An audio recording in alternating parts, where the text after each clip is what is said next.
ಬುದ್ಧ ವಂದನೆ, ಧಮ್ಮ ವಂದನೆ, ಸಂಘ ವಂದನೆ, ತ್ರಿಶರಣ ಪಂಚಶೀಲಗಳನ್ನು ತೆಗೆದುಕೊಂಡು ಶ್ರದ್ಧೆಯನ್ನು ನಾವು ಹೆಚ್ಚು ಮಾಡಿದ್ದೇವೆ. ಹಾಗೆ ಧ್ಯಾನವನ್ನು ಮಾಡಿ ಸಮಾಧಿಯನ್ನು ಅಂದರೆ ಏಕಾಗ್ರ ಭಾವವನ್ನು ನಾವು ಹೆಚ್ಚು ಮಾಡಿದ್ದೇವೆ. ಈಗ ನಾವು ಸ್ವಲ್ಪ ಪ್ರಜ್ಞೆಯ ಕಡೆಗೆ ನಾವು ನಮ್ಮ ಮನಸ್ಸನ್ನು ಹರಡಿಸೋಣ. ಧಮ್ಮವನ್ನು ಚರ್ಚೆ ಮಾಡೋದ್ರ ಮೂಲಕ ಪ್ರಜ್ಞೆಯೆಡೆಗೆ ನಾವು ಹೋಗೋಣ. ಇವತ್ತು ನಾನು ಒಂದು ವಿಶೇಷವಾದಂತಹ ಟಾಪಿಕ್ ಬಗ್ಗೆ ಹೇಳ್ತೇನೆ. ಇವತ್ತಿನ ದಿನ ನಮ್ಮ ಪ್ರಪಂಚದಲ್ಲಿ ಏನೆಲ್ಲ ಆಗ್ತಾಯಿದೆ, ಪ್ರಪಂಚದಲ್ಲ ನಮ್ಮ ಸುತ್ತಮುತ್ತಲಲ್ಲಿ ಏನೆಲ್ಲ ಕಲಹಗಳಾಗ್ತಾ ಇದ್ದಾವೆ, ನಮ್ಮಲ್ಲಿ ಕಲಹಗಳಾಗ್ತಾ ಇದ್ದಾವೆ, ನಮ್ಮ ಸುತ್ತಮುತ್ತಲ ಬೇರೆ ಬೇರೆ ನಮ್ಮ ಮನೆಯಲ್ಲಿ ಗಂಡ ಹೆಂಡತಿ, ಅಪ್ಪ ಮಗ, ಅಣ್ಣ ತಮ್ಮಂದಿರ ಮಧ್ಯೆ, ಸಮಾಜಗಳ ನಡುವೆ, ದೇಶಗಳ ನಡುವೆ ಏನೆಲ್ಲ ಕಲಹಗಳಾಗ್ತಾ ಇದ್ದಾವಲ್ಲ, ಅವೆಲ್ಲ ಏನಕ್ಕೆ ಆಗ್ತಾ ಇದ್ದಾವೆ, ಅವಳಿಗೆ ಒಂದು ಶಮನವನ್ನು ನಾವು ಮಾಡ್ಬೋದಾ ಅಂತಕ್ಕಂಥದ್ರ ಬಗ್ಗೆ ಇವತ್ತು ನಾವು ಚರ್ಚೆ ಮಾಡೋಣ. ಅದು ಒಂದು ವಿಶೇಷವಾದ ಸಂದರ್ಭದಲ್ಲಿ ಭಗವಾನ್ ಬುದ್ಧರು ಇದ್ರ ಬಗ್ಗೆ ಹೇಳಿದ್ದಾರೆ. ಕಲಹಗಳನ್ನು, ಎಲ್ಲ ರೀತಿಯ ಕಲಹಗಳನ್ನು ನಾವು ಯಾವ ಥರ ಎಂಡ್ ಮಾಡ್ಬೋದು, ಅದನ್ನು ಕೊನೆಗೊಳಿಸ್ಬೋದು ಅನ್ನೋದ್ರ ಬಗ್ಗೆ ಭಗವಾನ್ ಬುದ್ಧರು ಒಂದು ಪಿಂಡಿಕ ಸುತ್ತ ಅಂತಕ್ಕಂತಹ ಒಂದು ಸುತ್ತ ಇದೆ. ಮಜ್ಜಿಮ ನಿಕಾಯ ಸುತ್ತದ ಸಂಖ್ಯೆ 18, ವಾಲ್ಯೂಮ್ ನಂಬರ್ 1 ಇದರಲ್ಲಿದೆ. ಅದರ ಬಗ್ಗೆ ನಾನು ಹೇಳ್ತೇನೆ. ಒಮ್ಮೆ ಭಗವಾನ್ ಬುದ್ಧರು ಕಪಿಲ ವಸ್ತುವಿನಲ್ಲಿ ತಂಗಿದ್ರು, ನಿಗ್ರೋಧ ಆರಾಮದಲ್ಲಿ. ನಿಗ್ರೋಧ ಆರಾಮ ಅಂತಂದರೆ, ನಿಗ್ರೋಧ ಅಂತಕ್ಕಂಥವನು ಒಬ್ಬ ರಾಜಕುಮಾರ. ಅವನು ಮೊದಲ ಬಾರಿಗೆ ಭಗವಾನರು ಕಪಿಲ ವಸ್ತುವಿಗೆ ಭೇಟಿ ಕೊಟ್ಟಿದ್ದಾಗ ಅವನ ಒಂದು ವನವನ್ನು ಇವರಿಗೆ ಭಗವಾನ್ ಬುದ್ಧರಿಗೆ ದಾನವಾಗಿ ಕೊಟ್ಟಿರ್ತಾನೆ, ಅವನ ಕಸಿನ್. ಹಾಗಾಗಿ ಅದಕ್ಕೆ ನಿಗ್ರೋಧಾರಾಮ ಅಂತ ಅಂದ್ಬಿಟ್ಟೇ ಹೆಸರಿರ್ತದೆ. ಅಲ್ಲಿ ತಂಗಿರ್ತಾರೆ. ಆಗ ಒಂದು ದಿನ ಕಪಿಲ ವಸ್ತುವಿಗೆ ಅಂದರೆ ಅದು ಊರಿನ ಹೊರಗಡೆ ಆಗ್ತದೆ ನಿಗ್ರೋಧಾರಾಮ. ಇವರು ಕಪಿಲ ವಸ್ತುವಿಗೆ ಪಿಂಡಪಾತಕ್ಕೆ ಹೋಗಿ ಪಿಂಡಪಾತವನ್ನು ಮಾಡಿ, ಅಂದರೆ ಆಹಾರ ದಾನವನ್ನು ಸ್ವೀಕಾರ ಮಾಡಿ ಅಲ್ಲಿಂದ ಬರ್ತಾ ಮಧ್ಯದಲ್ಲಿ ಒಂದು ಬಿದಿರಿನ ವನ ಇರ್ತದೆ, ಅಂದರೆ ಆಲದ ವನ ಅಂತ ಅಂದ್ಬಿಟ್ಟು, ಆಲದ ಮರದ ವನ ಅಂತ ಅಂದ್ಬಿಟ್ಟು ಕೂಡ ಹೇಳ್ತಾರೆ. ಇನ್ನೊಂದು ವನ ಅದು ಫಾರೆಸ್ಟ್ ಬೇಸಿಕಲಿ. ಆ ಕಡೆ ಹೋಗಿ ಅಲ್ಲಿ ಒಂದು ದೊಡ್ಡ ಆಲದ ಮರದ ಕೆಳಗೆ ಮತ್ತು ಬಿದಿರಿನ ಗಿಡಗಳ ಕೆಳಗೆ ಅಂತ ಅಂದ್ಬಿಟ್ಟು ಕೂಡ ಇದೆ, 2 ರೀತಿ ಬಿದಿರು ಮೇಳೆ ಅಂತ ಅಂದ್ಬಿಟ್ಟು ಹೇಳ್ತಾರೆ. ಅದರ ಬುಡದಲ್ಲಿ ಕೂತ್ಕೊಂಡು ಆಹಾರವನ್ನು ಸೇವನೆ ಮಾಡಿ ಅಲ್ಲಿ ಧ್ಯಾನವನ್ನು ಮಾಡೋಣ ಅಂತ ಅಂದ್ಬಿಟ್ಟು ಕುಳಿತುಕೊಳ್ತಾ ಇರ್ತಾರೆ. ಆಗ ದಂಡಪಾಣಿ ಅಂತಕ್ಕಂತಹ ಒಬ್ಬ ವ್ಯಕ್ತಿ, ವಯಸ್ಸಾದಂತಹ ಒಬ್ಬ ವ್ಯಕ್ತಿ ಆ ವನಕ್ಕೆ ಬರ್ತಾನೆ. ಅವನು ಬೇಸಿಕಲಿ ದೇವದತ್ತನ ಫಾಲೋವರ್. ಅವನು ಭಗವಾನ್ ಬುದ್ಧರನ್ನು ನೋಡಿ ಅವರಿಗೆ ನಮಸ್ಕಾರ ಮಾಡಿ ಅವರಿಗೆ ಕುಶಲೋಪರಿಗಳನ್ನು ವಿಚಾರ ಮಾಡಿ, ಒಂದು ಕಡೆ ಅವನು ಮುದುಕಾಗಿರ್ತಾನೆ, ಸ್ವಲ್ಪ ವಯಸ್ಸಾಗಿರುತ್ತೆ. ಒಂದು ಬಿದಿರಿನ ಒಂದು ಇದನ್ನು ಕೋಲನ್ನ ಹಿಡ್ಕೊಂಡು ಬಂದಿರ್ತಾನೆ. ಆ ಕೋಲನ್ನ ಹಿಡ್ಕೊಂಡು ಒಂದು ಸ್ವಲ್ಪ ಬಗ್ಗೆ ನಿಂತ್ಕೊಳ್ತಾನೆ. ಭಗವಾನರಿಗೆ ಆಶ್ಚರ್ಯದಿಂದ, ಅಂದರೆ ಒಂದು ರೀತಿ ಕ್ವಶನ್ ಮಾಡಬೇಕು ಅನ್ನೋ ಒಂದು ಉದ್ದೇಶದಿಂದ. ಯಾಕೆಂದರೆ ಭಗವಾನರ ಮೇಲೆ ಅವರಿಗೆ ಅಷ್ಟು ಒಂದು ಶ್ರದ್ಧೆ ಇರೋದಿಲ್ಲ. ಅವ್ರನ್ನ ಒಂದು ತರ್ಕಕ್ಕೆ ಕೊಂಡೊಯ್ಯಬೇಕು ಅನ್ನೋ ಒಂದು ದೃಷ್ಟಿಯಿಂದ ಭಗವಾನ್ ಬುದ್ಧರಿಗೆ ಕುಶಲೋಪರಿಯನ್ನು ವಿಚಾರಿಸಿದ ನಂತರ ಕೇಳ್ತಾರೆ, ಶ್ರಮಣರು ಏನನ್ನು ಬೋಧನೆ ಮಾಡ್ತಾರೆ ಅಂತಕ್ಕಂಥದ್ದನ್ನು ಕೇಳ್ತಾರೆ. ಆಗ ಭಗವಾನರು ನಗ್ತಾ ಅವ್ರಿಗೆ ದಂಡಪಾಣಿಗೆ ಹೇಳ್ತಾರೆ, ಭಗವಾನರು ಅಂದರೆ ನಾನು ಬೋಧಿಸ್ತಕ್ಕಂತಹದ್ದು ಈ ಲೋಕದಲ್ಲಿ ಎಲ್ಲ ದೇವರಿಂದ ಕೂಡಿರ್ತಕ್ಕಂತಹ, ಮಾನವರಿಂದ ಕೂಡಿರ್ತಕ್ಕಂತಹ, ದೇವತೆಗಳಿಂದ ಕೂಡಿರ್ತಕ್ಕಂತಹ, ಮಾರರಿಂದ ಕೂಡಿರ್ತಕ್ಕಂತಹ, ಬ್ರಹ್ಮರಿಂದ ಕೂಡಿರ್ತಕ್ಕಂತಹ, ಶ್ರಮಣ ಬ್ರಾಹ್ಮಣರಿಂದ ಕೂಡಿರ್ತಕ್ಕಂತಹ, ರಾಜರು ಪ್ರಜೆಗಳಿಂದ ಕೂಡಿರ್ತಕ್ಕಂತಹ ಈ ಎಲ್ಲ ಲೋಕದಲ್ಲಿರ್ತಕ್ಕಂತಹ ಎಲ್ಲ ಯಾವ್ಯಾವ ಜೀವಿಗಳಿದೆಯೋ ಇವುಗಳಲ್ಲಿ ಆಗ್ತಕ್ಕಂತಹ ಜಗಳಗಳೇನಿದೆ, ಅಂದರೆ ಕಲಹಗಳೇನಿದವು, ಈ ಕಲಹಗಳನ್ನು ಶಮನ ಮಾಡ್ತಕ್ಕಂತಹ ಒಂದು ಬೋಧನೆಯನ್ನು, ಅಂದರೆ ಅದರಿಂದ ಕಂಪ್ಲೀಟಾಗಿ ಮುಕ್ತಿಯನ್ನು ಹೊಂದತಕ್ಕಂತಹ ಬೋಧನೆಯನ್ನು ನಾನು ಮಾಡ್ತೇನೆ ಅಂತಂದ್ಬಿಟ್ಟು ಹೇಳ್ತಾರೆ. ದಂಡಪಾಣಿಗೆ ಅರ್ಥ ಆಗೋದಿಲ್ಲ. ಅವನು ತ್ರಿಪಿಟಕದಲ್ಲಿ ಬಹಳ ಚೆನ್ನಾಗಿ ಅದರ ಉಲ್ಲೇಖ ಇದೆ. ಅವನು ನಾಲಿಗೆಯನ್ನು ಹೊರಗಾಕಿ ಹುಬ್ಬನ್ನು ಏರಿಸಿ, ಅದು 3 ರಿಂಕಲ್ಸ್ ಬರುತ್ತೆ ಹುಬ್ಬಿನ ಮೇಲೆ. ಆ ನಾಲ್ಗೆಯನ್ನು ತುಟಿಗಳ ಮೇಲೆ ಸವರ್ಕೊಂಡು ಅಲ್ಲಿಂದ ತಲೆ ಆಡಿಸ್ಕೊಂಡು ಅವ್ನಿಗೆ ಅರ್ಥ ಆಗಲ್ಲ, ಸರಿ ಸರಿ ಸರಿ ಅಂದ್ಕೊಂಡು ಹೊರಟ ಹೋಗ್ತಾರೆ.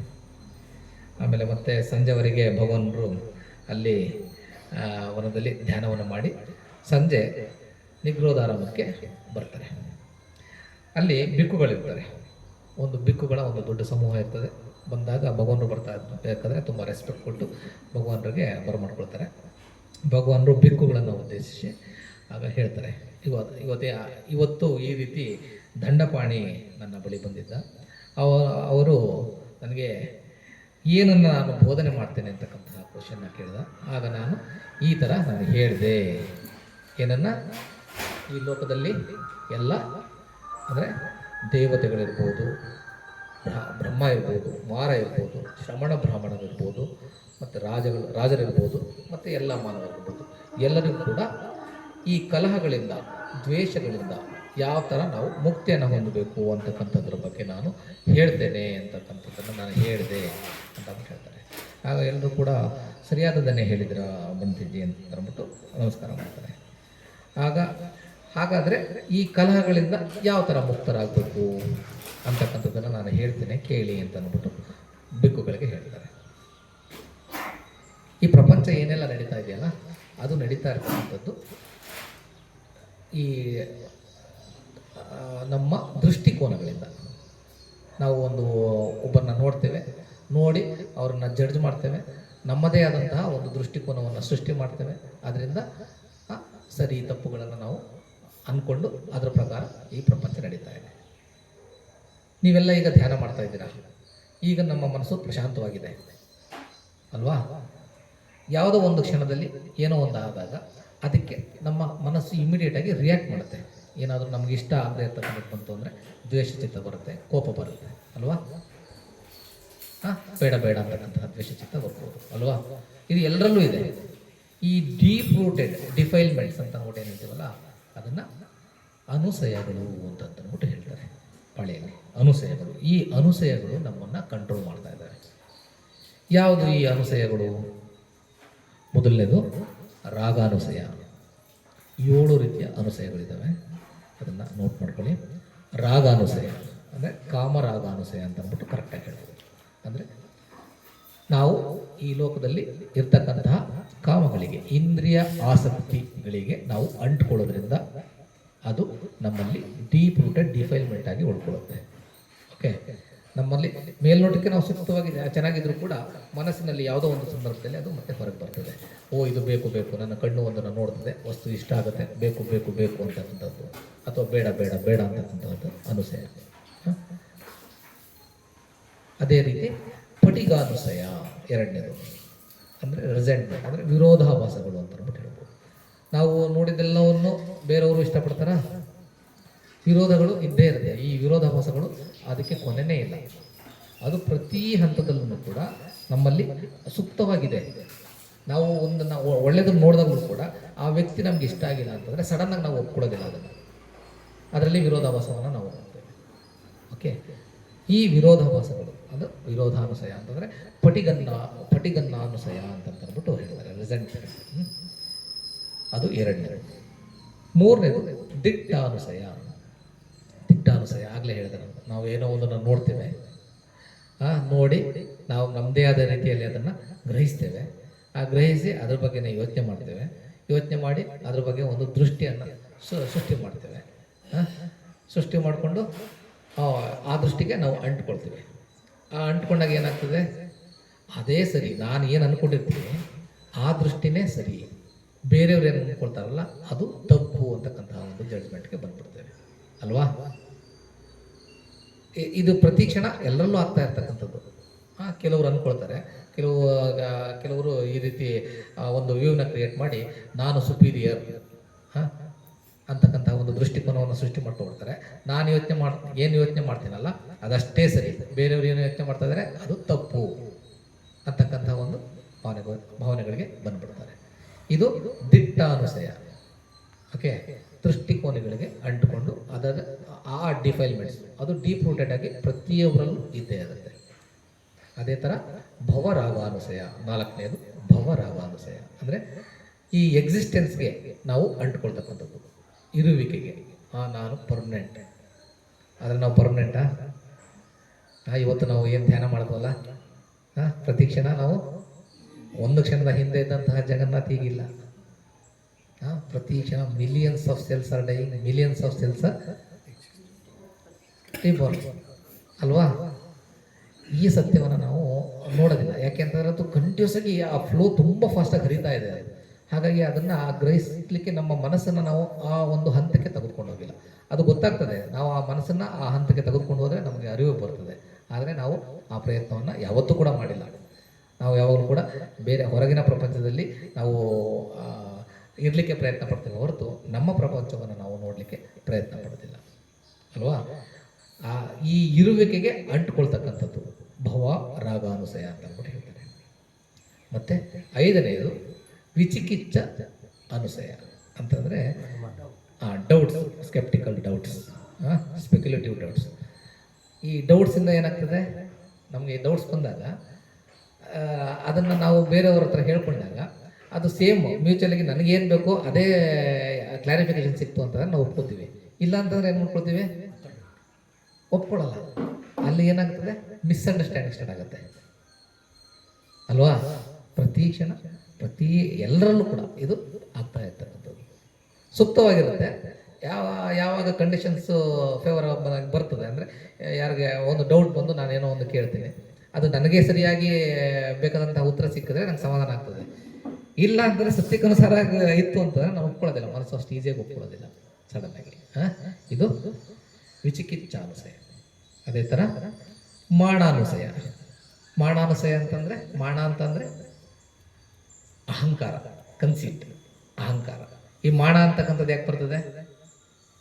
ನಾವು ಫಸ್ಟ್ ಆಗಲೇ ದಿಟ್ಟಾನುಸಯ ಹೇಳಿದೆ, ದೃಷ್ಟಿಕೋನಗಳನ್ನ ನಾವು ಸೃಷ್ಟಿ ಮಾಡ್ಬಿಡ್ತೀವಿ.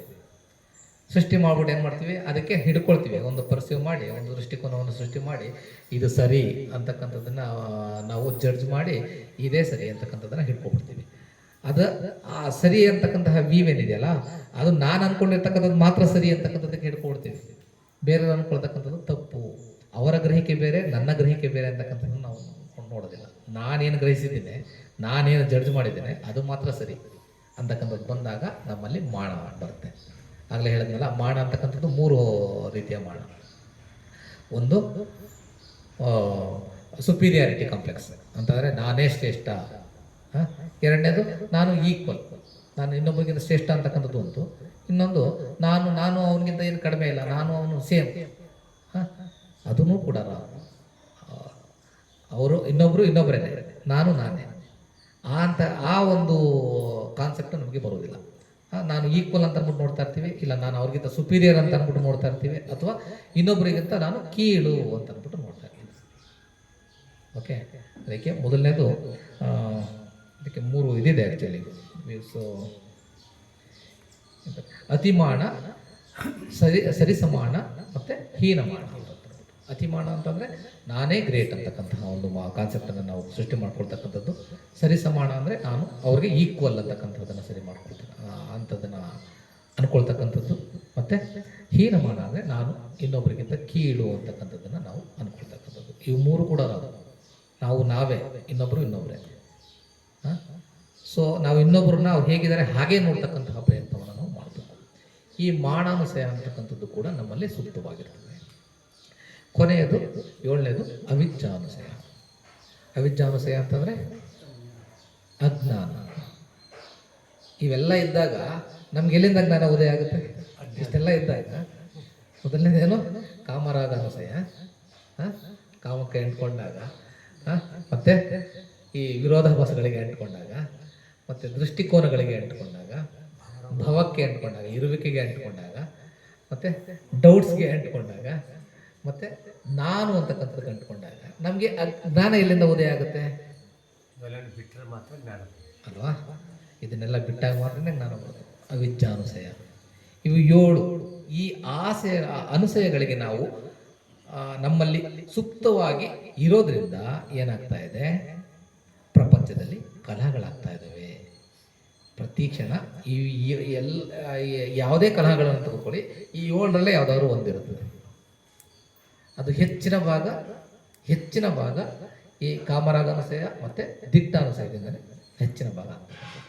ಬಟ್ ನೀವು ಯಾವುದೇ ಪ್ರಪಂಚದಲ್ಲಿ ಆಗ್ತಕ್ಕಂತಹ ಯಾವುದೇ ಕಲಹಗಳನ್ನ ತೆಗೆದುಕೊಳ್ಬೋದು, ಅಥವಾ ನಿಮ್ಮಲ್ಲಾಗ್ತಕ್ಕಂತಹ ಕಲಹಗಳನ್ನೇ ತೆಗೆದುಕೊಳ್ಳಿ.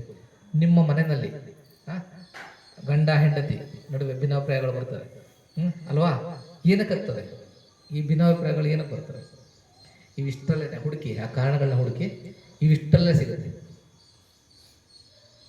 ಒಂದು ದೃಷ್ಟಿಕೋನಗಳಿಗೆ ಅಂಟ್ಕೊಂಡಿರ್ತೀವಿ, ಇಲ್ಲ ಕಾಮರಾಗಗಳಿಗೆ ಅಂಟ್ಕೊಂಡಿರ್ತೀವಿ, ಡೌಟ್ಸ್ ಜಾಸ್ತಿ ಇರ್ತದೆ, ಇಲ್ಲ ಇರುವಿಕೆ ನಾನು ಅಂತಕ್ಕಂತಹ ಇದು ಮಾಣ, ಮತ್ತೆ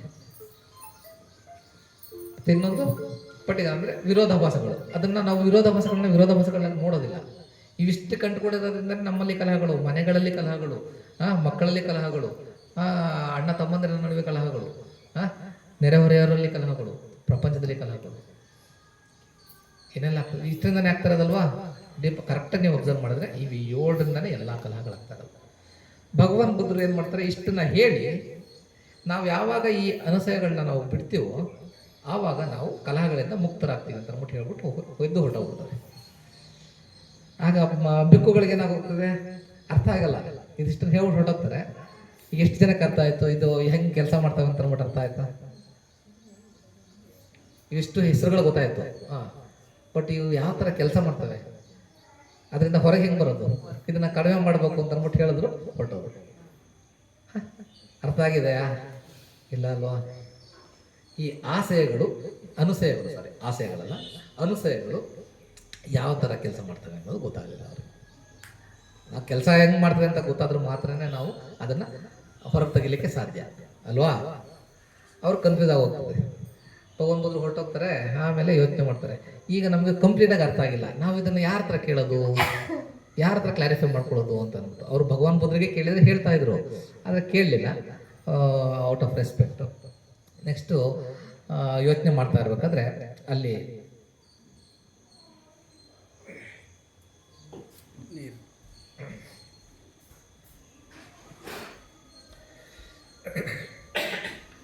ನಿಗ್ರೋಧಾರಾಮದಲ್ಲಿ ದೊಡ್ಡ ದೊಡ್ಡ ಬಂತೇಜಿಗಳಿರ್ತಾರೆ. ಆಗ ಇದನ್ನು ನಾವು ಮಹಾಕಚ್ಚಾಯನ ಅಂತಕ್ಕಂಥ ಒಬ್ಬರು ಬಂತೇಜಿ ಇರ್ತಾರೆ. ಅವರು ತುಂಬ ಅರ್ಹಂತ ಬಂತೇಜಿ. ಈ ಎಕ್ಸ್ಪ್ಲೇನ್ ಮಾಡೋದ್ರಲ್ಲಿ ತುಂಬ ಪರಿಣಿತಿಯನ್ನು ಪಡೆದಿರ್ತಾರೆ. ನಾವು ಅವ್ರ ಹತ್ರ ಹೋಗಿ ನಮ್ಮ ಡೌಟ್ಸನ್ನ ಕ್ಲಾರಿಫೈ ಮಾಡುವ ಅಂತ ಅಂದ್ಬಿಟ್ಟು ಎಲ್ಲರೂ ಕೂಡ ಡಿಸೈಡ್ ಮಾಡ್ತಾರೆ. ಮತ್ತು ಎಲ್ಲರೂ ಡಿಸೈಡ್ ಮಾಡೋದಷ್ಟೇ ಅಲ್ಲ, ಮತ್ತು ಬಂತೇಜಿ ಹತ್ರ ಹೋಗೋಕ್ಕೆ ರೆಡಿ ಆಗ್ತಾರೆ. ಬಂತೇಜಿ ಯಾರು, ಮಹಾಕಚ್ಚಾಯನ ಬಂತೇಜಿ ಅವ್ರ ಹತ್ರ ಹೋಗ್ತಾರೆ. ಮಹಾಕಚ್ಚಾಯನ ಬಂತೇಜಿ ಅವ್ರ ಹತ್ರ ಹೋಗಿ ಅವರಿಗೆ ನಮಸ್ಕಾರ ಮಾಡ್ತಾರೆ. ಅವ್ರಿಗೆ ರೆಸ್ಪೆಕ್ಟ್ ಕೊಟ್ಟು ಅದಾದಮೇಲೆ ಒಂದು ಕಡೆ ಕುಳಿತುಕೊಂಡು ಬಂತೇಜಿಯವರಿಗೆ ಕೇಳ್ತಾರೆ, ಬಂತೇಜಿಯವರೇ, ಭಗವಾನ್ ಬುದ್ಧರು ಈ ರೀತಿ ನಮಗೆ ಉಪದೇಶವನ್ನು ಮಾಡಿದ್ದಾರೆ.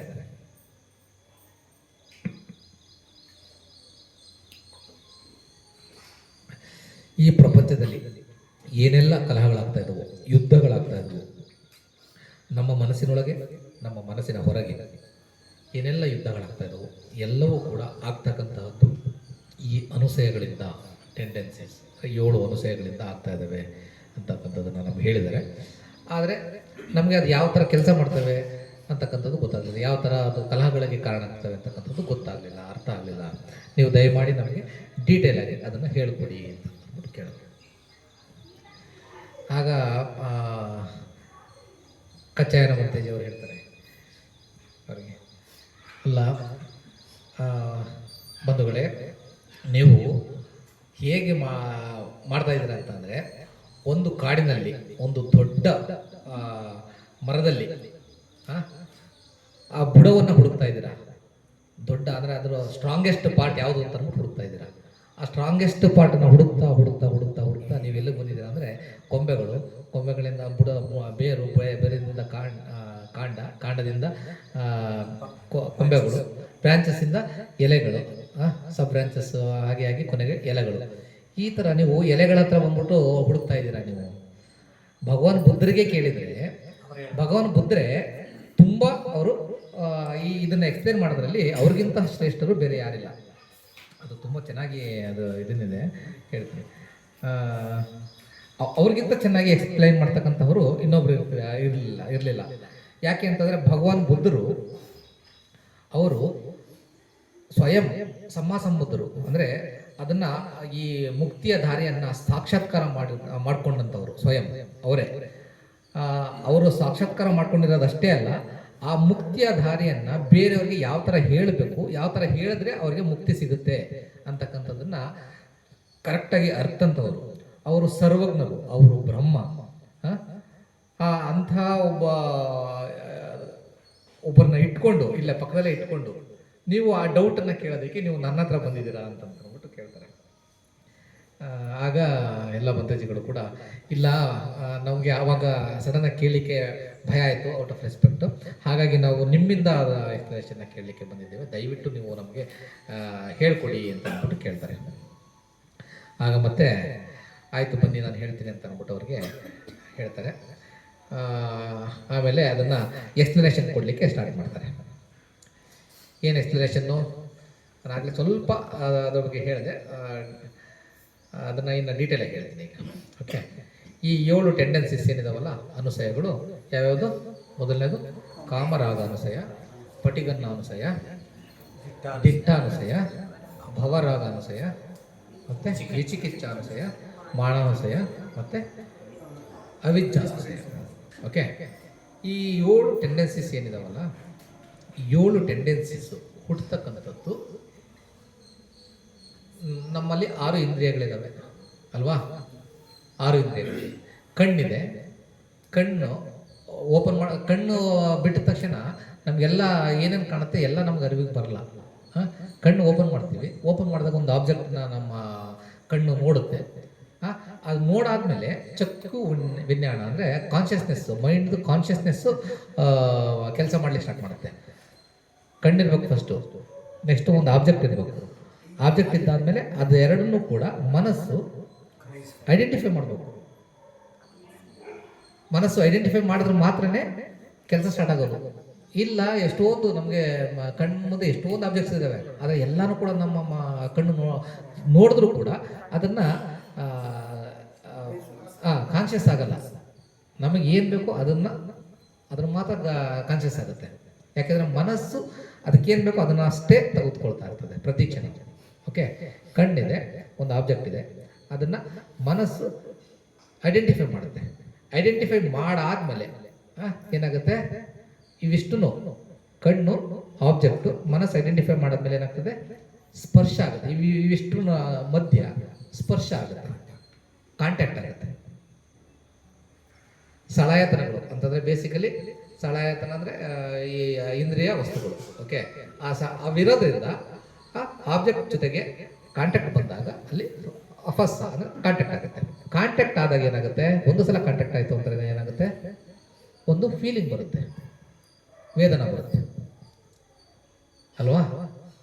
ಯಾವ್ದಾದ್ರು ಒಂದು ವೇದನೆ ಬರಲೇಬೇಕು, ಒಂದು ಫೀಲಿಂಗ್ ಬರಲೇಬೇಕು. ಯಾವುದಾದ್ರು ಒಂದು ವಸ್ತು ಜೊತೆಗೆ ಕಾಂಟ್ಯಾಕ್ಟ್ ಆದ ತಕ್ಷಣ ಒಂದು ಫೀಲಿಂಗ್ ಬರಲೇಬೇಕು. ನೀವು ಅಬ್ಸರ್ವ್ ಮಾಡಿ, ಕಣ್ಣು ಮುಚ್ಕೊಂಡು ಅಬ್ಸರ್ವ್ ಮಾಡಿ. ನೀವು ಕೂತ್ಕೊಂಡಿದ್ದಾಗಲೂ ಕೂಡ ನೀವು ಕಾಲು ನೋವು ಬಂತು ಅಂತಂದರೆ 2 ಫ್ರಿಕ್ಷನ್ ನಡುವೆ ಒಂದು ಅನುಭವ ಬರ್ತದೆ. ಅದು ಸುಖ ಅನುಭವ ಇರ್ಬೋದು, ದುಃಖದ ಅನುಭವ ಇರಬಹುದು, ಅಥವಾ ಸುಖವೂ ಅಲ್ಲದ ದುಃಖವೂ ಅಲ್ಲದ ಅನುಭವ ಇರ್ಬೋದು. ಓಕೆ, ಇವು 3ರಲ್ಲಿ ಯಾವುದಾದ್ರೂ ಒಂದು ಅನುಭವ ಆಗೇ ಆಗುತ್ತೆ ಅಲ್ವಾ?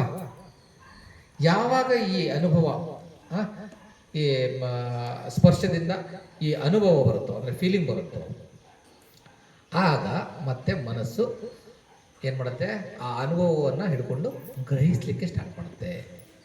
ಏನು ಇದು ಒಳ್ಳೆಯದು, ಕೆಟ್ಟದ್ದು, ಅಥವಾ ಸುಖ ಕೊಡ್ತಕ್ಕಂಥದ್ದು, ಸುಖ ಕೊಡದೇ ಇರ್ತಕ್ಕಂಥದ್ದು, ಪರ್ಸೆಪ್ಷನ್ ಸ್ಟಾರ್ಟ್ ಆಗುತ್ತೆ, ಗ್ರಹಿಸಲಿಕ್ಕೆ ಸ್ಟಾರ್ಟ್ ಆಗುತ್ತೆ, ಗ್ರಹಿಕೆ ಅಲ್ವಾ? ಅರ್ಥ ಆಗ್ತಾ ಇದೆಯಾ? ತುಂಬ ಡೀಪ್ ಇದು, ಆ್ಯಕ್ಚುಲಿ ತುಂಬ ಇಂಪಾರ್ಟೆಂಟ್. ಹೆಂಗೆ ಕೆಲಸ ಮಾಡುತ್ತೆ ಅಂತಕ್ಕಂಥದ್ದು ಒಂದು ಎಕ್ಸಾಂಪಲ್ ಕೊಟ್ಟರೆ ಇನ್ನು ಉಳಿದಿದ್ದು ಅಷ್ಟು ಇಂದ್ರಿಯಗಳು ಇದೇ ಸೇಮ್ ಇದರಲ್ಲಿ ಆಗ್ತದೆ. ಒಂದು ಸಲ ನಾವು ಒಂದು ಇದನ್ನು ಪರ್ಸೀವ್ ಮಾಡಿದ ತಕ್ಷಣ ಏನಾಗುತ್ತೆ, ಪರ್ಸೆಪ್ಷನ್ ಆದ ತಕ್ಷಣ, ಗ್ರಹಿಸಿದ ತಕ್ಷಣ ಅದನ್ನು ರೆಕಗ್ನೈಸ್ ಮಾಡೋಕ್ಕೆ ಸ್ಟಾರ್ಟ್ ಮಾಡ್ತೀವಿ. ನಾವು ಎವ್ಯಾಲ್ಯೂಯೇಟ್ ಮಾಡ್ಲಿಕ್ಕೆ ಸ್ಟಾರ್ಟ್ ಮಾಡ್ತೀವಿ, ಅದರ ವ್ಯಾಲ್ಯೂಯೇಷನ್ ಮಾಡ್ಲಿಕ್ಕೆ ಸ್ಟಾರ್ಟ್ ಮಾಡ್ತೀವಿ, ಮತ್ತು ಜಡ್ಜ್ ಮಾಡಲಿಕ್ಕೆ ಸ್ಟಾರ್ಟ್ ಮಾಡ್ತೀವಿ. ಅದು ಒಳ್ಳೆಯದು, ಕೆಟ್ಟದ್ದು, ಕ್ರೂಯಲ್, ಈ ಥರ ನಾವು ಜಡ್ಜ್ ಮಾಡಲಿಕ್ಕೆ ಸ್ಟಾರ್ಟ್ ಮಾಡ್ತೀವಿ ಅಲ್ವಾ? ಈ ಜಡ್ಜ್ ಮಾಡಲಿಕ್ಕೆ ಸ್ಟಾರ್ಟ್ ಮಾಡಿದ ತಕ್ಷಣ ಏನಾಗುತ್ತೆ, ಯೋಚನೆಗಳು ಆಟೋಮೆಟಿಕಲಿ ಯೋಚನೆಗಳು ಬರ್ಲಿಕ್ಕೆ ಸ್ಟಾರ್ಟ್ ಆಗ್ತವೆ ಮನಸ್ಸಿನಲ್ಲಿ. ಯೋಚನೆ ಸುಮ್ಮನೆ ಬರಲಿಲ್ಲ, ಎಲ್ಲಿಂದ ಬಂತು? ಕಣ್ಣಿದೆ, ಕಣ್ಣಿನ ಒಂದು ಆಬ್ಜೆಕ್ಟ್ ಇದೆ, ಆಬ್ಜೆಕ್ಟ್ ನಮ್ಮ ಮನಸ್ಸು ಐಡೆಂಟಿಫೈ ಮಾಡುತ್ತೆ, ಐಡೆಂಟಿಫೈ ಮಾಡಿದ್ಮೇಲೆ ಸ್ಪರ್ಶ ಆಗುತ್ತೆ, ಸ್ಪರ್ಶದಿಂದ ವೇದನೆ ಬರುತ್ತೆ, ಫೀಲಿಂಗ್ ಬರುತ್ತೆ, ಆ ಫೀಲಿಂಗಿಂದ ಮನಸ್ಸು ಪರ್ಸೆಪ್ಷನ್ ಗ್ರಹಿಸುತ್ತೆ, ಗ್ರಹಿಸಿದ್ಮೇಲೆ ಅದನ್ನು ಎವ್ಯಾಲ್ಯೂಯೇಟ್ ಮಾಡುತ್ತೆ, ರೆಕಗ್ನೈಸ್ ಮಾಡಿ ಎವ್ಯಾಲ್ಯೂಯೇಟ್ ಮಾಡಿ ಜಡ್ಜ್ ಮಾಡಿ ಆಮೇಲೆ ಯೋಚನೆ ಮಾಡಲಿಕ್ಕೆ ಸ್ಟಾರ್ಟ್ ಮಾಡುತ್ತೆ. ಯೋಚನೆ ಬರಬೇಕು ಅಂತಂದ್ರೆ ಇಷ್ಟೆಲ್ಲ ಆಗಬೇಕು ಅಲ್ವಾ? ಒಂದು ಸಲ ಯೋಚನೆ ಬಂತು ಅಂತಂದ್ರೆ ಆ ಯೋಚನೆ ಏನಿದೆ ಮತ್ತೆ ಒಂದು ಪ್ರಪಂಚನೇ ಸ್ಟಾರ್ಟ್ ಆಗುತ್ತೆ. ಒಂದು ಪ್ರಪಂಚ, ತನಗೆ ಬೇಕಾದಂತಹ ಒಂದು ಪ್ರಪಂಚನೇ ಸೃಷ್ಟಿ ಮಾಡುತ್ತೆ. ಒಂದು ಯೋಚನೆ ನೆಕ್ಸ್ಟ್, ಅದ್ರ ನೆಕ್ಸ್ಟ್ ಇನ್ನೊಂದು ಯೋಚನೆ, ಅದ್ರ ನೆಕ್ಸ್ಟ್ ಇನ್ನೊಂದು ಯೋಚನೆ, ಅದಕ್ಕೆ ಸಂಬಂಧಪಟ್ಟಿದ್ದೆ, ಅದು ಒಳ್ಳೆಯದು ಕೆಟ್ಟದ್ದು ಅಥವಾ ಅದು ಭೂತಕಾಲದಲ್ಲಿ ಏನಿತ್ತು, ವರ್ತಮಾನ ಕಾಲದಲ್ಲಿ ಈಗ ಏನಿದೆ, ನೆಕ್ಸ್ಟ್ ಭವಿಷ್ಯತ್ ಕಾಲದಲ್ಲಿ ಅದು ಏನಾಗ್ಬೋದು, ಈ ಥರ ಯೋಚನೆಗಳು ಒಂದಕ್ಕೊಂದು ಲಿಂಕ್. ಆ ಯೋಚನೆಗಳ ಒಂದು ಪ್ರಪಂಚನೇ ಸೃಷ್ಟಿಯಾಗುತ್ತೆ. ಕಣ್ಮುಚ್ಕೊಂಡು ಯೋಚನೆ ಮಾಡಿ ಇದನ್ನ, ಒಂದು ಯೋಚನೆಯಿಂದ ಯೋಚನೆಯ ಒಂದು ದೊಡ್ಡ ಪ್ರಪಂಚವನ್ನೇ ನಾವು ಸೃಷ್ಟಿ ಮಾಡ್ತೀವಿ. ಆ ಸೃಷ್ಟಿ ಹೆಂಗಿರ್ತದೆ? ಇದು ಐಡಿಯಾಸ್, ಸುಮಾರು ಐಡಿಯಾಸ್ ಬರ್ತದೆ. ಐಡಿಯಾಸ್ ಇಂದ ಒಪಿನಿಯನ್ಸ್ ಸ್ಟಾರ್ಟ್ ಆಗುತ್ತೆ. ಯೋಚನೆಗಳಲ್ಲೇ ಒಪಿನಿಯನ್ಸ್, ಒಳ್ಳೆಯದು ಕೆಟ್ಟದ್ದು ಅಂತಕ್ಕಂಥ ಒಪಿನಿಯನ್ಸ್ ಸ್ಟಾರ್ಟ್ ಆಗ್ತದೆ. ಆ ಒಪಿನಿಯನ್ಸ್ ಇಂದ ಮತ್ತೆ ಜಡ್ಜ್ ಮಾಡ್ಲಿಕ್ಕೆ ಸ್ಟಾರ್ಟ್ ಮಾಡ್ತೀವಿ. ಆ ಜಡ್ಜ್ಮೆಂಟ್ಸ್ ಇಂದ ಮತ್ತೆ ಇನ್ನೊಂದು ಯೋಚನೆ ಬರ್ತದೆ, ಆ ಯೋಚನೆಯಿಂದ ಮತ್ತೆ ಅನದರ್ ಇನ್ನೊಂದು ಯೋಚನೆ, ಆ ಯೋಚನೆಯಿಂದ ಮತ್ತೆ ಇನ್ನೊಂದು ಯೋಚನೆ, ಈ ತರ ದೊಡ್ಡ ಪ್ರಪಂಚನೇ ಸೃಷ್ಟಿಯಾಗುತ್ತೆ ಅಲ್ವಾ? ಇದೇನಾಗ್ತಾ ಇದೆಯಲ್ಲ, ಇದೆಲ್ಲ ಆಗ್ತಾ ಇರೋದು, ಈ ಪ್ರಪಂಚ ಆಗ್ತಾ ಇರ್ತಕ್ಕಂಥದ್ದು ಏನಿದೆಯಲ್ಲ, all because of cognizable things. ಅಂದರೆ ಯಾವಾಗಲೂ ಕೂಡ ನಮ್ಮ ಮನಸ್ಸಿಗೆ ಒಂದು ಆಬ್ಜೆಕ್ಟ್ ಬೇಕು ಅಂತ ನಾನು ಯಾವಾಗಲೂ ಹೇಳ್ತಾ ಇರ್ತೇನೆ. ಮನಸ್ಸಿಗೆ ಆಬ್ಜೆಕ್ಟ್ ಬಂದ ತಕ್ಷಣ ಅದು ಫಸ್ಟು ಕಾಂಟ್ಯಾಕ್ಟ್ ಆಗಿ ಮತ್ತು ಫೀಲಿಂಗ್ಸಿಂದ ಪರ್ಸೀವ್ ಮಾಡಿ ಮತ್ತು ಯೋಚನೆಗಳಲ್ಲಿ ಮುಳುಗೋಗಿ ಒಂದು ಭೂತಕಾಲ ಅಥವಾ ಭವಿಷ್ಯತ್ ಕಾಲ, ವರ್ತಮಾನ ಕಾಲದಲ್ಲಿ ಇರ್ತಕ್ಕಂಥದ್ದು ಬಹಳ ಕಡಿಮೆ, ಹೆಚ್ಚಿನ ಭಾಗ ಭೂತಕಾಲ ಅಥವಾ ಭವಿಷ್ಯತ್ ಕಾಲದಲ್ಲಿ ಮುಳುಗಲಿಕ್ಕೆ ಸ್ಟಾರ್ಟ್ ಮಾಡುತ್ತೆ. ದೊಡ್ಡ ಪ್ರಪಂಚವನ್ನೇ ಕ್ರಿಯೇಟ್ ಮಾಡುತ್ತೆ. ಎಲ್ಲದಕ್ಕೂ ಈ ರಾಗ, ಕಾಮರಾಗ ಅನುಸಯ ಬಂತು ಅಂತಂದರೆ ಅದಕ್ಕೆ ಸಂಬಂಧಪಟ್ಟಂಥ ದೊಡ್ಡ ಪ್ರಪಂಚ ಕ್ರಿಯೇಟ್ ಆಗುತ್ತೆ. ಅದು ಬಸ್ಟ್ ಆಗುತ್ತೆ, ಹೊರಗೆ ಬರುತ್ತೆ ಆ ಕ್ಷಣದಲ್ಲಿ. ಮತ್ತು ಅದೇ ಥರ ಪಟಿಗನ್ನ ಅನುಸಯ ಅಂತಂದರೆ ವಿರೋಧಾಭಾಸಗಳಿದ್ದಾಗ ಅದರದ್ದೇ ದೊಡ್ಡ ಯೋಚನೆಗಳ ಒಂದು ಪ್ರಪಂಚವನ್ನು ಕ್ರಿಯೇಟ್ ಮಾಡ್ತದೆ ಮನಸ್ಸು, ಅದು ಹೊರಗೆ ಬರುತ್ತೆ. ಅದೇ ಥರ ದಿಟ್ಟ ಅನುಸಯ ವ್ಯೂಸನ್ನು ಕ್ರಿಯೇಟ್ ಮಾಡುತ್ತೆ. ವ್ಯೂಸನ್ನು ಕ್ರಿಯೇಟ್ ಮಾಡಿ ನಾನೇ ಸುಪೀರಿಯರು, ನಾನೇ ಶ್ರೇಷ್ಠ, ನಾನು ಹೇಳೋದು ಮಾತ್ರ ಸರಿ, ಬೇರೆಯವ್ರು ಏನು ಹೇಳ್ತಾರೆ ಅದೆಲ್ಲ ತಪ್ಪು ಅಂತಕ್ಕಂಥ ಒಂದು ದೊಡ್ಡ ಒಂದು ಪ್ರಪಂಚವನ್ನು ಕ್ರಿಯೇಟ್ ಮಾಡ್ತೀವಿ. ಅದರಲ್ಲೇ ಮುಳುಗೋಗ್ತೀವಿ. ಅದೇ ಥರ ಭವರಾಗಾನುಸಯ, ವಿಚಿಕಿಚ್ಛಾನುಸಯ, ಎಲ್ಲದಕ್ಕೂ ಕೂಡ ಅದೇ ಥರ ಒಳ್ಳೆಯ ಶಬ್ದ ಕೇಳುತ್ತೆ. ಶಬ್ದ ಬಂತು, ಕಿವಿ ಇದೆ, ಕಿವಿ ಎಲ್ಲ ಶಬ್ದಗಳನ್ನು ಗ್ರಹಿಸಲ್ಲ. ನೀವು ಧ್ಯಾನ ಮಾಡ್ಬೇಕಾದ್ರೆ ಎಲ್ಲ ಶಬ್ದಗಳು ನೀವು ಗ್ರಹಿಸ್ತೀರಾ? ಅಥವಾ ಸುಮ್ಮನೆ ಹಾಗೆ ಟ್ರಾಫಿಕಲ್ಲಿ ಹೋಗ್ಬೇಕಾದ್ರೂ ಎಲ್ಲ ಶಬ್ದಗಳನ್ನ ನೀವು ಗ್ರಹಿಸ್ತೀರಾ? ಎಷ್ಟೊಂದು ಶಬ್ದಗಳಿರ್ತವೆ. ಆದರೆ ನಮ್ಮ ಕಿವಿಗೆ ಎಷ್ಟು ಶಬ್ದಗಳಿದಾವಲ್ಲ, ಆ ಮನಸ್ಸು ಯಾವುದು ಬೇಕೋ ಅದನ್ನು, ಆ ಕಾಂಟ್ಯಾಕ್ಟ್ ಆದ ತಕ್ಷಣ ಮನಸ್ಸು ಅದನ್ನು ಕಾನ್ಷಿಯಸ್ ಆಗುತ್ತೆ. ಆ ಕಾನ್ಷಿಯಸ್ ಆದಮೇಲೆ ಆ ಶಬ್ದದ ಮೇಲೆ ಅದು ಫೀಲಿಂಗ್ ಸ್ಟಾರ್ಟ್ ಆಗುತ್ತೆ. ಅದು ಸ್ಪರ್ಶ ಸ್ಟಾರ್ಟ್ ಆದಮೇಲೆ ಫಸ್ಸ ಸ್ಟಾರ್ಟ್ ಆದಮೇಲೆ ಫೀಲಿಂಗ್ ಸ್ಟಾರ್ಟ್ ಆಗುತ್ತೆ. ಓ ಇದು ಇಂತಹದ್ದು, ಒಳ್ಳೆಯದು ಕೆಟ್ಟದ್ದು, ಸುಖ ಅಥವಾ ದುಃಖ, ಸುಖವಲ್ಲದ ದುಃಖವಲ್ಲದು. ಆ ಫೀಲಿಂಗ್ಸಿಂದ ಮತ್ತೆ ಪರ್ಸೆಪ್ಷನ್, ಗ್ರಹಿಕೆಯಿಂದ ರೆಕಗ್ನೈಸ್ ಮಾಡಿ ಎವ್ಯಾಲ್ಯೂಯೇಟ್ ಮಾಡಿ ಜಡ್ಜ್ಮೆಂಟ್. ಅದರಿಂದ ಮತ್ತೆ ಒಂದು ಯೋಚನೆ ಬರುತ್ತೆ, ಅದಕ್ಕೆ ಲಿಂಕ್ ಆಗಿ ಇನ್ನೊಂದು ಯೋಚನೆ ಬರುತ್ತೆ, ಅದಕ್ಕೆ ಲಿಂಕ್ ಆಗಿ ಇನ್ನೊಂದು ಯೋಚನೆ. ಅದೇ ಥರ ನಾಲಿಗೆಯ ರುಚಿ, ಅದೇ ಥರ ದೇಹದ ಸ್ಪರ್ಶ, ಅದೇ ಥರ ಮನಸ್ಸಿನ ಯೋಚನೆಗಳು, ಎಲ್ಲ ಇಂದ್ರಿಯ ಯೋಚನೆಗಳು ಕೂಡ, ಯಾರು ಇಂದ್ರಿಯಗಳೇನಿದಾವಲ್ಲ ಎಲ್ಲವನ್ನು ಇಂಡಿವಿಜುವಲ್ ತಗೊಂಡು ಪ್ರತಿಯೊಂದು ಕೂಡ ಈ ಥರ ಲಿಂಕ್ ಆಗಿ ನಮ್ಮಲ್ಲಿ ಒಂದು ಯೋಚನೆಯ ದೊಡ್ಡ ಪ್ರಪಂಚವನ್ನು ಕ್ರಿಯೇಟ್ ಮಾಡ್ತಾ ಇದ್ದೀವಿ ಪ್ರತಿ ಕ್ಷಣ. ಅದು ಮಾಡ್ತಾ ಇರೋದ್ರಿಂದ ಏನಾಗ್ತದೆ, ಇವೆಲ್ಲ ಅನುಸಯಗಳಾಗಿ ಡಿಫೈಲ್ಮೆಂಟ್ಸ್ ಆಗಿ ಸೂಕ್ತವಾಗಿ ಇರ್ತವೆ. ನಾವು ಇವನ್ನೆಲ್ಲ ತೆಗಿಬೇಕು ಅಂದರೆ ಏನು ಮಾಡಬೇಕು? ನಾವು ಧ್ಯಾನವನ್ನು ಮಾಡ್ತಾ ಮಾಡ್ತಾ ಮಾಡ್ತಾ ಮಾಡ್ತಾ ಮಾಡ್ತಾ ನಾವು ಯಾವುದು ಒಳ್ಳೆಯದು ಯಾವುದು ಕೆಟ್ಟದ್ದು, ಕುಶಲ ಅಕುಶಲವನ್ನು ನಾವು ತಿಳ್ಕೊಳ್ತಾ ಹೋಗಿದ್ದೀವಲ್ವಾ. ಕುಶಲ ಯಾವುದು ಅಕುಶಲ ಯಾವುದು ಅಂತಕ್ಕಂಥದ್ದನ್ನು ನಮ್ಮ ಥಿಂಕಿಂಗ್ ಲೆವೆಲ್ಗೆ, ಈ ಪರ್ಸೆಪ್ಷನ್ ಬಂದ ತಕ್ಷಣ ನಾವು ಜಡ್ಜ್ಮೆಂಟ್ ಹೋಗ್ತೀವಲ್ಲ, ಆ ಲೆವೆಲಲ್ಲಿ ನಾವು ಅದನ್ನು ಕರೆಕ್ಟಾಗಿ ಕುಶಲ ಯಾವುದು ಅಕುಶಲ ಯಾವುದು ಅಂತಕ್ಕಂಥದ್ದನ್ನು ರೆಕಗ್ನೈಸ್ ಮಾಡಬೇಕು, ಕುಶಲವನ್ನು ತೆಗೆದುಕೊಳ್ಬೇಕು, ಅಕುಶಲವನ್ನು ಬಿಡಬೇಕು. ಹೀಗೆ ಮಾಡ್ತಾ ಮಾಡ್ತಾ ಈ ಅನುಸಯಗಳನ್ನು ನಾವು ಕಡಿಮೆ ಮಾಡ್ತಾ ಬರ್ಬೋದು. ಕಡಿಮೆ ಮಾಡ್ತಾ ಮಾಡ್ತಾ ಮಾಡ್ತಾ ಮಾಡ್ತಾ ಅದನ್ನು ಕಂಪ್ಲೀಟಾಗಿ ನಾವು ನಾಶ ಮಾಡಬಹುದು ಅಂತ ಪ್ರತಿಯೊಂದಕ್ಕೂ ಕೂಡ ಸೆಪ್ರೇಟಾಗಿ ಹೇಳ್ತಾರೆ, ಕಿವಿಗೆ ಸಂಬಂಧಪಟ್ಟಂಗೆ. ಅದೇ ಈ ಡಿಫೈಲ್ಮೆಂಟ್ಸ್ ಇದಾವಲ್ಲ, ಈಗ ಹೇಳಿದ್ನಲ್ಲ ಇಷ್ಟನ್ನು ಕೂಡ, ಈ ಡಿಫೈಲ್ಮೆಂಟ್ಸು 3 ಲೆವೆಲಲ್ಲಿ ಆಕ್ಟ್ ಮಾಡ್ತವೆ. ಯಾವ ಥರ 3 ಲೆವೆಲಲ್ಲಿ? ಮೊದಲನೇದು ಫಸ್ಟ್ ಒನ್ ಅನುಸಯ, ಎರಡನೇದು ಪರಿಯುತ್ಥಾನ ಅಂತ ಹೇಳ್ತಾರೆ, ಮೂರನೇದು ವೀತಿಕಮ್ಮ ಅಂತ ಹೇಳ್ತಾರೆ.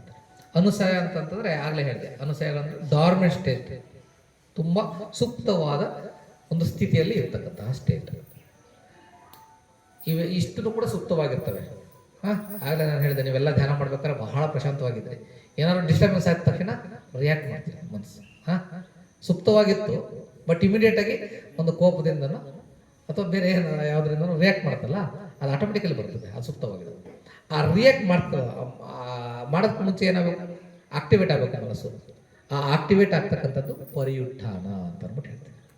ಓಕೆ, ಮೊದಲನೇದು ಡಾರ್ಮೆಂಟ್ ಸ್ಟೇಟು, ಅದಾದಮೇಲೆ ಪರಿಯುತ್ಥಾನ ಅಂದರೆ ಆಕ್ಟಿವೇಟೆಡ್ ಸ್ಟೇಟ್, ಆಕ್ಟಿವೇಟೆಡ್ ಪರ್ಸೆಪ್ಷನ್ಸ್. ಒಂದು ಸಲ ನಮ್ಮ ಗ್ರಹಿಕೆಗಳು ಆಕ್ಟಿವೇಟ್ ಆಯಿತು ಅಂದರೆ ನೆಕ್ಸ್ಟ್ ಕಮ್ಮ ಮಾಡ್ತವೆ, ಅದಕ್ಕೆ ಕೆಲಸ ಮಾಡ್ತವೆ. ಅದು ವೀತಿಕಮ್ಮ. ಇದನ್ನು ಯಾವ ಥರ ವೀತಿಕಮ್ಮ ಅಂತಂದರೆ ಅದು 3 ಲೆವೆಲಲ್ಲಿ ಮತ್ತೆ ಆಗುತ್ತೆ. ನಮ್ಮ ಬಾಡಿಯಿಂದ ರಿಯಾಕ್ಟ್ ಮಾಡ್ಬೋದು ನಾವು, ಅಥವಾ ಮಾತಿನಿಂದ ರಿಯಾಕ್ಟ್ ಮಾಡ್ಬೋದು, ಅಥವಾ ಮನಸ್ಸಿನಿಂದ ರಿಯಾಕ್ಟ್ ಮಾಡ್ಬೋದು. ಅರ್ಥ ಆಯ್ತಲ್ವಾ? ಈ ಅನುಸಯಗಳು 3 ಲೆವೆಲಲ್ಲಿ ಕೆಲಸ ಮಾಡ್ತವೆ. ಮೊದಲನೇದು ಸುಪ್ತವಾದ ಸ್ಟೇಟಲ್ಲಿ, ಅದಾದಮೇಲೆ ಆಕ್ಟಿವೇಟೆಡ್ ಅಂದರೆ ಗ್ರಹಿಕೆಗಳು ಆಕ್ಟಿವೇಟ್ ಆಗಿರೋದ್ರ ಮೂಲಕ ಎಚ್ಚರಗೊಳ್ಳುತ್ತೆ, ಸಡನ್ನಾಗಿ ಎಚ್ಚರ ಆಗ್ತವೆ. ಅದಾದಮೇಲೆ ಅದರಿಂದ ಒಂದು ಆಕ್ಷನ್ ಆಗುತ್ತೆ. ಬಾಡಿಲಿ ಆಕ್ಷನ್ ಇರ್ಬೋದು, ವರ್ಬಲ್ ಆಕ್ಷನ್ ಇರ್ಬೋದು, ಮೆಂಟಲ್ ಆಕ್ಷನ್ ಇರ್ಬೋದು. ಇದಕ್ಕೆ ಒಂದು ಉದಾಹರಣೆ ಕೊಡ್ತಾರೆ. ಈ ಇದನ್ನು ನಮ್ಮ ಬೆಂಕಿನ ಹಾಕೋದಕ್ಕೂ ಮುಂಚೆ ಅಂದರೆ ಹಾಕಿ ಆರಿಸಾದ್ಮೇಲೆ ಒಂದು ವೇಳೆ ಅದ್ರ ಮೇಲೆ ಏನಾದ್ರು ಹಾಕಿದ್ರೆ ಸುಪ್ತವಾಗಿ ಕೆಳಗಡೆ ಹೊಗೆ ಇರ್ತದೆ, ಅದು ಅನುಸಯ ಅಷ್ಟೇ. ಅದು ಸ್ವಲ್ಪ ಏನಾದರೂ ಅದಕ್ಕೆ ಕಂಡೀಷನ್ಸ್ ಫೇವರ್ ಆಗಿ ಬಂತು ಅಂದರೆ, ಗಾಳಿ ಬಂದು ಅಥವಾ ಏನಾದ್ರು ಬಂತು ಅಂತಂದರೆ ಏನಾಗ್ತದೆ, ಅದು ಆಕ್ಟಿವೇಟ್ ಆಗುತ್ತೆ. ಆಗ ಸ್ಮೋಕ್ ಹೊರಗಡೆ ಮೇಲ್ಗಡೆ ಕಾಣಿಸ್ಲಿಕ್ಕೆ ಸ್ಟಾರ್ಟ್ ಆಗುತ್ತೆ. ಅದು ಪರಿಯುತ್ಥಾನ. ಒಂದು ಸಲ ಹೊರಗಡೆ ಬಂದು ಇದಾದ್ಮೇಲೆ ಅದರಿಂದ ಒಂದು ರಿಸಲ್ಟ್ ಬರುತ್ತೆ, ಆಕ್ಷನ್. ಬೆಂಕಿ ಹತ್ಕೋಬೋದು ಅಥವಾ ಆರ್ಬೋದು, ಎರಡನ್ನೂ ಆಗ್ಬೋದು. ಒಂದು ಯಾವ್ದಾದ್ರು ಒಂದು ಆಕ್ಷನ್ ಆಗುತ್ತೆ ಅಲ್ವಾ?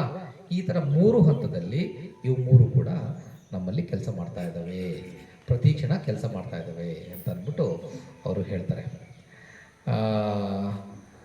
ಆಗ ಅವ್ರಿಗೆ ಅಂದರೆ ಇದನ್ನೆಲ್ಲ ಕಡಿಮೆ ಮಾಡಬೇಕು ಅಂದರೆ ಬೇಸಿಕಲಿ ನಾವು ಧ್ಯಾನದ ಮೂಲಕ ನಮ್ಮ ಮನಸ್ಸನ್ನು ಕುಶಲ ಮತ್ತು ಅಕುಶಲಗಳನ್ನು ನೋಡ್ತಾ ಹೋಗಬೇಕು ಅಂತಕ್ಕಂಥದ್ದನ್ನು ಹೇಳ್ತಾರೆ. ಆಗ ಅವ್ರಿಗೆ ಅರ್ಥ ಆಗ್ತದೆ. ಆಗ ಅವರು ಇವನ್ನೆಲ್ಲ ಕಡಿಮೆ ಮಾಡಬೇಕು ಅಂದರೆ ಮತ್ತೆ ಕಣ್ಣು ಇಲ್ಲದಾಗ, ಕಣ್ಣು ಇಲ್ಲದಾಗ, ರೂಪಗಳು ಇಲ್ಲದಾಗ, ಚಕ್ಷು ವಿಜ್ಞಾನವು ಇಲ್ಲದಾಗ ಸ್ಪರ್ಶ ಗೋಚರತೆ ಇಲ್ಲ, ಆಟೋಮೆಟಿಕಲಿ ಬರೋದಿಲ್ಲ. ನಮ್ಮಲ್ಲಿ ನಾವು ಧ್ಯಾನ ಮಾಡ್ಬೇಕಾದ್ರೆ ಕಣ್ಣನ್ನು ಮುಚ್ಕೊಂಡಿರ್ತೀವಿ, ಒಂದು ಇಂದ್ರಿಯವನ್ನು ನಾವು ಕ್ಲೋಸ್ ಮಾಡಿರ್ತೀವಿ ಅಲ್ವಾ? ಅದೇ ಥರ ಕಣ್ಣು ಇಲ್ಲ ಅಂತಂದರೆ ಆಬ್ಜೆಕ್ಟ್ ಜೊತೆ ಕಾಂಟ್ಯಾಕ್ಟ್ ಆಗಲ್ಲ. ಒಂದು ಸಲ ಆಬ್ಜೆಕ್ಟ್ ಜೊತೆ ಕಾಂಟ್ಯಾಕ್ಟ್ ಆಗಲಿಲ್ಲ ಅಂತಂದರೆ ಮನಸ್ಸು ಕಾನ್ಷಿಯಸ್ ಆಗಲ್ಲ. ಮನಸ್ಸು ಕಾನ್ಷಿಯಸ್ ಆಗಲ್ಲ ಅಂದರೆ ಯಾವುದೇ ರೀತಿ ಸ್ಪರ್ಶ ಬರಲ್ಲ. ಸ್ಪರ್ಶ ಬರಲಿಲ್ಲ ಅಂದರೆ ಫೀಲಿಂಗ್ಸ್ ಇಲ್ಲ. ಫೀಲಿಂಗ್ಸ್ ಇಲ್ಲ ಅಂತಂದರೆ ಗ್ರಹಿಕೆಗಳಿಲ್ಲ. ಓಕೆ, ಅದೇ ಥರ ಕಿವಿ ಅಂತೂ ಮುಚ್ಚಕ್ಕಾಗಲ್ಲ, ಎಷ್ಟೊಂದು ಮುಚ್ಕೊಳ್ಳೋಕ್ಕಾಗತ್ತೆ. ಕಣ್ಣನ್ನು ಕೂಡ ಎಷ್ಟೊಂದು ಮುಚ್ಚಿಕೊಳ್ಳಿಕ್ಕಾಗತ್ತೆ.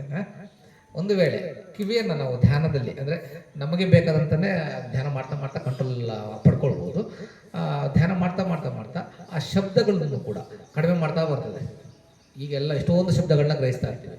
ಹಾಗೆ ಹಂತವಾಗಿ ಧ್ಯಾನ ಮಾಡ್ತಾ ಮಾಡ್ತಾ ಮಾಡ್ತಾ ನಾವು ಆ ಗ್ರಹಿಕೆಗಳು ನಮಗೆ ಬೇಕಾದಂತಹ ಒಳ್ಳೆಯ ಶಬ್ದಗಳನ್ನೇ ಗ್ರಹಿಸಲಿಕ್ಕೆ ಸ್ಟಾರ್ಟ್ ಮಾಡ್ತೀವಿ ಅಲ್ವಾ? ಆ ಶಬ್ದಗಳ ಗ್ರಹಿಕೆಗಳು ಕೂಡ ಕಡಿಮೆ ಆಯಿತು ಅಂತಂದರೆ, ಶಬ್ದ ಇಲ್ಲ ಅಂತಂದರೆ ಕಾಂಟ್ಯಾಕ್ಟೇ ಆಗಲ್ಲ ಅಲ್ವಾ? ಕಾಂಟ್ಯಾಕ್ಟ್ ಆಗಲಿಲ್ಲ ಅಂದರೆ ಮೈಂಡ್ ಕಾನ್ಷಿಯಸ್ ಆಗಲ್ಲ. ಮತ್ತು ಅದರಿಂದ ಯಾವುದೇ ಫೀಲಿಂಗ್ಸ್ ಬರಲ್ಲ, ಅದರಿಂದ ಯಾವುದೇ ಗ್ರಹಿಕೆಗಳು ಬರಲ್ಲ. ಯಾವುದೇ ಗ್ರಹಿಕೆಗಳು ಬರಲಿಲ್ಲ ಅಂದರೆ ಯಾವುದೇ ಯೋಚನೆಗಳು ಬರಲ್ಲ. ಯಾವುದೇ ಯೋಚನೆಗಳು ಬರಲಿಲ್ಲ ಅಂದರೆ ಅದರದ್ದೇ ಆದಂತಹ ಒಂದು ಪ್ರಪಂಚವನ್ನು ನಾವು ಸೃಷ್ಟಿ ಮಾಡೋದಿಲ್ಲ. ಈ ಥರ ಆದಾಗ ನಾವು ಎಲ್ಲ ಅನುಸಯಗಳಿಂದ ನಾವು ಮುಕ್ತರಾಗ್ತೇವೆ. ಬೇಸಿಕಲಿ ನಾವು ಇದರೆಲ್ಲದಿಂದ ಮುಕ್ತ ಆಗಬೇಕು ಅಂತಂದರೆ ನಮ್ಮ ಮನಸ್ಸನ್ನು ಬೆಳೆಸಬೇಕು. ನಮ್ಮ ಮನಸ್ಸನ್ನು ಬೆಳೆಸ್ತಕ್ಕಂಥದ್ದು ಯಾವ ರೀತಿ? ಧ್ಯಾನದ ಮೂಲಕ ಬೆಳೆಸಬೇಕು ಅಂತಕ್ಕಂಥದ್ದನ್ನು ಹೇಳ್ತಾರೆ. ಆಗ ಎಲ್ಲರೂ ಕೂಡ ತುಂಬ ಖುಷಿ ಆಗ್ತಾರೆ. ಖುಷಿಯಾಗಿ ಅವ್ರಿಗೆ ವಂದಿಸಿ ರೆಸ್ಪೆಕ್ಟ್ ಕೊಟ್ಟು ಮತ್ತೆ ಭಗವಾನ್ ಬುದ್ಧರ ಹತ್ರ ಹೋಗ್ತಾರೆ. ಬುದ್ಧರ ಹತ್ರ ಹೋಗಿ ಬುದ್ಧರಿಗೆ ಹೇಳ್ತಾರೆ, ನೀವು ನಮಗೆ ಫುಲ್ ಅರ್ಥ ಆಗಿರಲಿಲ್ಲ, ಆಗ ನಾವು ಮಹಾಕಚ್ಚಾಯನ ಮಂತೇಜಿಯವರ ಹತ್ರ ಹೋಗಿ ಎಕ್ಸ್ಪ್ಲನೇಷನ್ ಕೇಳಿದ್ವಿ, ಅವರು ಈ ಥರ ಎಕ್ಸ್ಪ್ಲನೇಷನ್ ಕೊಟ್ಟಿದ್ದಾರೆ ಅಂತ ಅಂದ್ಬಿಟ್ಟು ಹೇಳ್ತಾರೆ. ಆಗ ಭಗವಾನ್ ಬುದ್ಧರು ತುಂಬ ಖುಷಿಯಾಗ್ತಾರೆ. ಖುಷಿಯಾಗಿ ನಾನು ಕೂಡ ಇದೇ ರೀತಿಯಲ್ಲಿ ಎಕ್ಸ್ಪ್ಲನೇಷನ್ನ ಕೊಡ್ತಾ ಇದ್ದೇನೆ. ಒಂದು ವೇಳೆ ನನಗೆ ಕೇಳಿದರೆ ಇದೇ ಥರನೇ ಎಕ್ಸ್ಪ್ಲನೇಷನ್ನ ಕೊಡ್ತಾ ಇದ್ದೆ, ಅವರು ಸರಿಯಾಗಿ ಹೇಳಿದ್ದಾರೆ ಅಂತ ಅಂದ್ಬಿಟ್ಟು ಅವರು ಅನುಮೋದನೆ ಮಾಡ್ತಾರೆ. ಓಕೆ. ಆಗ ಪಕ್ಕದಲ್ಲಿ ಆನಂದ್ ಬಂತೇಜಿ ಅವರು ಕೂತಿರ್ತಾರೆ. ಆನಂದ್ ಬಂತೇಜಿ ಅವರು ತುಂಬ ಖುಷಿ ಆಗ್ತದೆ, ಇದನ್ನ ಅಷ್ಟನ್ನು ಕೇಳಿ ತುಂಬ ಖುಷಿ ಆಗ್ತದೆ. ಆಗ ಸಡನ್ನಾಗಿ ಭಗವಾನ್ರು ಹೇಳ್ತಾರೆ, ಭಗವಾನ್ರೆ ನನ್ನ ಮನಸ್ಸಿನಾಗ ಒಂದು ಬಂತು ಅಂತ ಅಂದ್ಬಿಟ್ಟು. ಏನಪ್ಪ ಬಂತು ಅಂತ ಅಂದ್ಬಿಟ್ಟು ಹೇಳ್ತಾರೆ, ಈ ಧಮ್ಮ ಏನಿದೆಯಲ್ಲ, ಈ ಧಮ್ಮ ಒಂಥರ ಸಿಹಿ ಉಂಡೆ ಇದ್ದಂಗೆ, ಲಡ್ಡು ಇದ್ದಂಗೆ ಅಂತ ಅಂದ್ಬಿಟ್ಟು. ಏನಕ್ಕಪ್ಪ ಹಾಗಂತ ಇದೆಯಾ?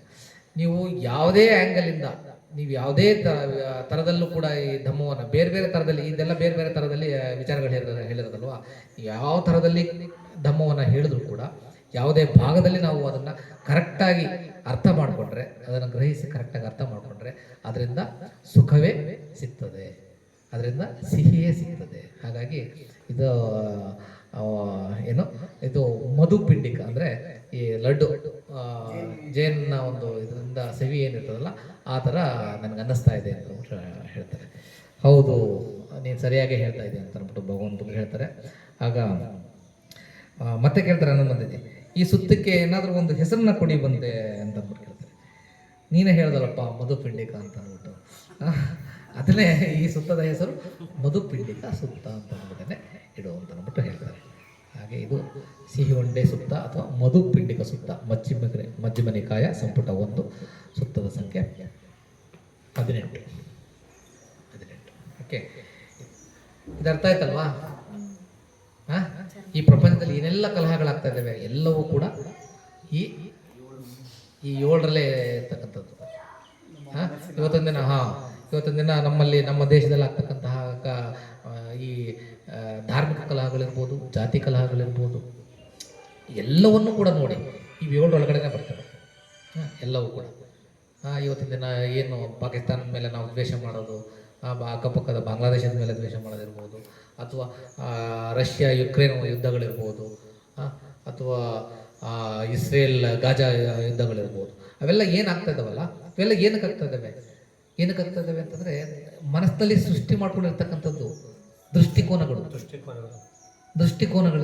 ನಾನು ಮಾತ್ರ ಸರಿ, ಅವರು ತಪ್ಪು, ನಾನೇನು ಅಂದ್ಕೊಂಡಿದ್ದೀನಿ ಅದಷ್ಟೇ ಸರಿ, ಅವ್ರು ಅದನ್ನು ಒಪ್ಕೋಬೇಕು, ಅದನ್ನು ಒಪ್ಕೊಳ್ಳಿಲ್ಲ ಅಂತಂದರೆ ಅವರು ಸರಿಯಲ್ಲ ಅಂತಕ್ಕಂಥ ದೃಷ್ಟಿಕೋನಗಳಿಂದನೇ ಎಲ್ಲ ಯುದ್ಧಗಳಾಗ್ತಕ್ಕಂಥದ್ದು. ಸತ್ಯಕ್ಕನುಸಾರವಾಗಿ ನಾವು ನೋಡ್ತಾ ಇಲ್ಲ. ಯುನೆಸ್ಕೋದಲ್ಲಿ ಒಂದು ಯುನೆಸ್ಕೋ ಪ್ರಿಯಾಂಬಲ್ ಗೊತ್ತಲ್ವಾ? UNESCO United Nations Educational, Scientific and Cultural Organisation. ಯುನೆಸ್ಕೋದಲ್ಲಿ ಅದು ಪ್ರಿಯಾಂಬಲಲ್ಲಿ ಬುದ್ಧನ ಇದನ್ನು ಅವರು ಹೈರ್ ಮಾಡಿದ್ದಾರೆ, ಅಳವಡಿಸ್ಕೊಂಡಿದ್ದಾರೆ. ಏನು ಗೊತ್ತಾ? It's a very strong message taken from Buddha. ಇದು ಬುದ್ಧ ಹೇಳಿರ್ತಕ್ಕಂಥದ್ದು. Since the wars begins in the minds of the men, it is in the minds of the men the methods are instruments to end the war to be find out. ಈ ಯುದ್ಧಗಳೇನಿದಾವಲ್ಲ ಅದು ಆಗ್ತಕ್ಕಂಥದ್ದು ಎಲ್ಲಿ ಹುಡ್ತವೆ? ನಮ್ಮ ಮನಸ್ಸಿನಲ್ಲಿ ಹುಡ್ತಕ್ಕಂಥದ್ದು. ನಮ್ಮ ಮನಸ್ಸಿನಲ್ಲಿ ನಾವು ಒಂದು ಗ್ರಹಿಸಿ ಅದಕ್ಕೆ ಒಂದು ಪ್ರಪಂಚನೇ ಕ್ರಿಯೇಟ್ ಮಾಡಿ ಯುದ್ಧಗಳು ಸ್ಟಾರ್ಟ್ ಮಾಡೋದೇ ನಮ್ಮ ಮನಸ್ಸಿನಿಂದ. ನಾವು ಯುದ್ಧಗಳನ್ನ ಏನು ಮಾಡಬೇಕು ಅಂದರೆ ಏನು ಮಾಡಬೇಕು? ನಾವು ನಮ್ಮ ಮನಸ್ಸನ್ನೇ ಓದಬೇಕು, ನಮ್ಮ ಮನಸ್ಸಿನಲ್ಲೇ ಹುಡುಕ್ಬೇಕು. ಆ ಯುದ್ಧಗಳನ್ನ ನಾವು ಕೊನೆಗಾಣಿಸ್ಬೇಕು ಅಂದರೆ ನಾವು ಅದಕ್ಕೆ ಪರಿಹಾರವನ್ನು ನಮ್ಮ ಮನಸ್ಸಿನಲ್ಲೇ ಕಂಡುಕೊಳ್ಬೇಕೆ ಹೊರತು ನಾವು ಹೊರಗಿನ ಪ್ರಪಂಚದಲ್ಲಿ ಈ, ಯುದ್ಧಗಳು ಮಾಡಿ ಒಬ್ಬರ ಮೇಲೆ ಬಾಂಬ್ ಹಾಕಿದ ತಕ್ಷಣಕ್ಕೆ ಅದು ಸ್ಟಾಪ್ ಆಯಿತು ಅಂತಕ್ಕಂಥದ್ದು ಆಗುತ್ತಾ? ಅದು ಪ್ರಾಕ್ಟಿಕಲಿ ಆಗತ್ತಾ? ಆಗಕ್ಕೆ ಸಾಧ್ಯನಾ? ಯಾವುದೇ ಕಾರಣಕ್ಕೂ ಕೂಡ ಸಾಧ್ಯ ಇಲ್ಲ. ಇವತ್ತು ಬಾಂಬ್ ಹಾಕಿ ಗಾಜಾನ ನಾಶ ಮಾಡ್ತಾರೆ ಅಂತ ಅಂದ್ಬಿಟ್ಟು ಇಟ್ಕೊಳ್ಳೋ, ಅದು ಈಗ ನಾಶ ಮಾಡಿದ ತಕ್ಷಣಕ್ಕೆ ಅದು ಯುದ್ಧ ಸ್ಟಾಪ್ ಆಗುತ್ತಾ? ಮತ್ತೆ ಯಾವ ಮತ್ತೆ ಅದು ಸುಪ್ತವಾಗಿರ್ತದೆ, ಯಾವಾಗ ಬರ್ಸ್ಟ್ ಆಗುತ್ತೆ ಗೊತ್ತಿಲ್ಲ. ಈ ಇಸ್ರೇಲ್ ಆದರೆ ಒಂದು ಎಕ್ಸಾಂಪಲ್ಗೆ ನಾನು ಹೇಳ್ತಾ ಇದ್ದೀನಿ, ಅದೇ ಅಂತ ಅಂದ್ಬಿಟ್ಟಲ್ಲ. ಇಸ್ರೇಲು ಗಾಜಾ ಯುದ್ಧ ಯಾಕೆ ಸ್ಟಾರ್ಟ್ ಆಯಿತು? ಇಸ್ರೇಲಿಯನ್ಸ್ಗೆ ಫಸ್ಟ್ ಗಾಜಾದವರು ಜಾಗ ಕೊಟ್ಟರು, ಅವ್ರು ಎಲ್ಲ ಅಕ್ವೈರ್ ಮಾಡಿಕೊಂಡ್ರು ಹೆಚ್ಚು ಕಡಿಮೆ. ಹಾಂ, ನಮ್ಮದೇ ಅಂತ ಅಂದ್ಬಿಟ್ಟು ಪ್ರತಿಪಾದನೆ ಮಾಡಿ ಸ್ಟಾರ್ಟ್ ಮಾಡಿದ್ರು. ಅವರು ಸ್ಟಾರ್ಟ್ ಮಾಡಿದ್ರಲ್ಲ ಅಂತ ಅಂದ್ಬಿಟ್ಟು ಇವರು ಮತ್ತೆ ಅವ್ರ ಮೇಲೆ ಅಟ್ಯಾಕ್ ಮಾಡಿ ಸ್ಟಾರ್ಟ್ ಮಾಡಿದ್ರು. ಇವರು ಮೈನಾರಿಟಿ ಆಗಿಬಿಟ್ಟಿದ್ದಾರೆ, ಅವ್ರು ಮೆಜಾರಿಟಿ ಆಗಿಬಿಟ್ಟಿದ್ದಾರೆ. ಇಸ್ರೇಲು ತುಂಬ ಸ್ಟ್ರಾಂಗ್ ಇದೆ ವೆಪನ್ಸಲ್ಲಿ ಅಲ್ವಾ? ಇವ್ರಿಗೆ ಕೇಳಿದ್ರೆ ಏನು ಹೇಳ್ತಾರೆ? ಗಾಜಾದವ್ರಿಗೆ ಕೇಳಿದ್ರೆ ಸ್ಟಾರ್ಟ್ ಮಾಡಿದ್ದೆ ಯಾರು ಯುದ್ಧನ? ಅವರೇ ಸ್ಟಾರ್ಟ್ ಮಾಡಿರೋದಲ್ವ ಅಂತ ಅಂದ್ಬಿಟ್ಟು ಹೇಳ್ತಾರೆ.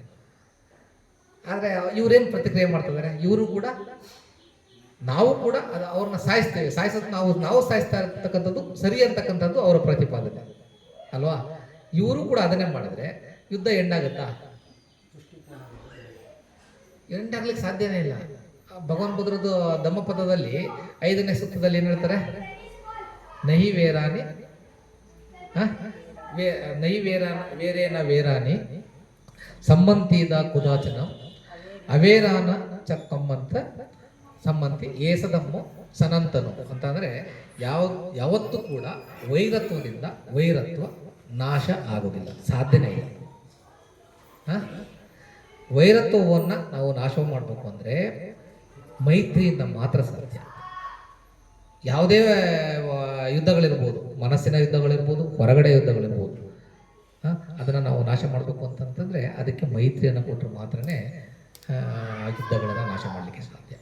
ಬೆಂಕಿ ಇದೆ, ಬೆಂಕಿಗೆ ನಾವು ಪೆಟ್ರೋಲ್ ಹಾಕಿದ್ರೆ ಮತ್ತೆ ಜಾಸ್ತಿ ಆಗುತ್ತೆ. ಬೆಂಕಿಯನ್ನು ನಾಶ ಮಾಡಬೇಕು ಅಂದ್ರೆ ನೀರನ್ನೇ ಹಾಕ್ಬೇಕು ನಾವು ಅಲ್ವಾ? ಯಾವಾಗ ಒಂದು ಈ